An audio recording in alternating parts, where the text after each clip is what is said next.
Nesse capítulo abordaremos a questão dos pobres na cidade.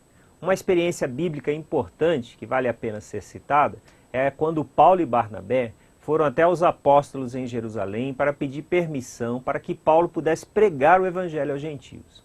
Uma observação feita por Tiago e muito interessante. Tiago disse para Paulo: não se esqueça dos pobres. Neste capítulo, estudaremos o que é ser pobre, a realidade da pobreza e o compromisso da igreja da cidade com os pobres. Só para você ter uma ideia, no Brasil existe entre 15 e 30 pessoas a cada 100 habitantes em estado de completa pobreza.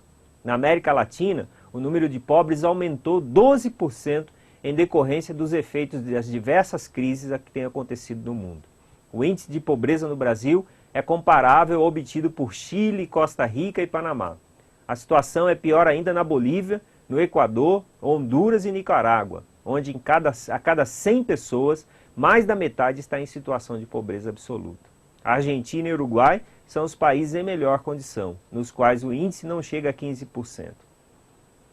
O acelerado processo de urbanização das últimas décadas trouxe consigo o fenômeno da metropolização da pobreza, que passa a fazer parte do cotidiano da sociedade brasileira. O pobre na cidade é uma realidade mundial. No Rio de Janeiro, a quarta parte da população vive em favelas, pessoas que vivem do lixo.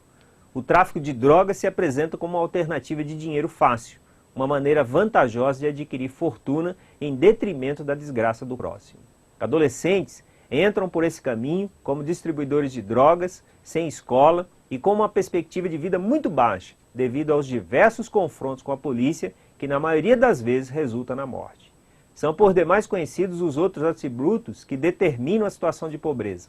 Dentre eles, destacam-se baixo nível educacional, que somente possibilita o acesso a postos de trabalho de baixa produtividade e remuneração, que exigem pouca ou nenhuma qualificação. As características do chefe das famílias pobres são chefiadas por mulheres, que são particularmente vulneráveis à pobreza. O mesmo ocorre quando os chefes são pardos ou negros, para não falar do fator cidade ou fator idade, diante da seletividade do mercado de trabalho, a favor dos mais jovens. Tamanho e estrutura da família.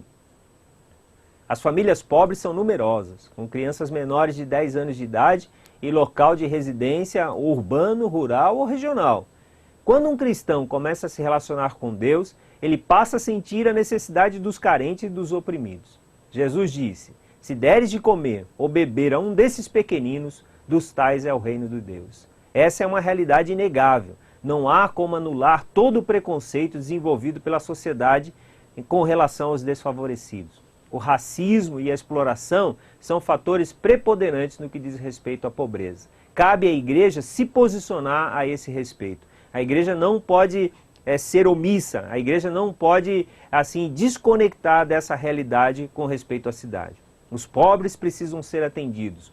As igrejas precisam buscar alternativas onde vão suprir a necessidade dessas pessoas. Os pobres precisam de estudo, os pobres precisam de casa para morar. Os pobres precisam de estruturar as suas famílias. Os pobres precisam de apoio e de ajuda para não entrarem no tráfico de drogas e nos desafios que a cidade apresenta. Sendo assim, eu gostaria de deixar para você esse capítulo e você vai ler muito mais detalhes a respeito desse tema na sua apostila, no seu livro de estudo, onde você vai ver detalhes específicos sobre a situação de pobreza no Brasil e no mundo, e aonde você vai ver a responsabilidade da igreja. O modelo bíblico, como disse Tiago para o apóstolo Paulo: não se esqueça dos pobres. Essa é a mensagem que cabe para mim hoje, que cabe para você. Nós não podemos nos esquecer dos pobres, não podemos fechar os olhos, não podemos ser omissos à realidade de pobreza, de fome, de falta de educação, de miséria, de doenças que afetam a categoria menos desfavorecida da nossa sociedade.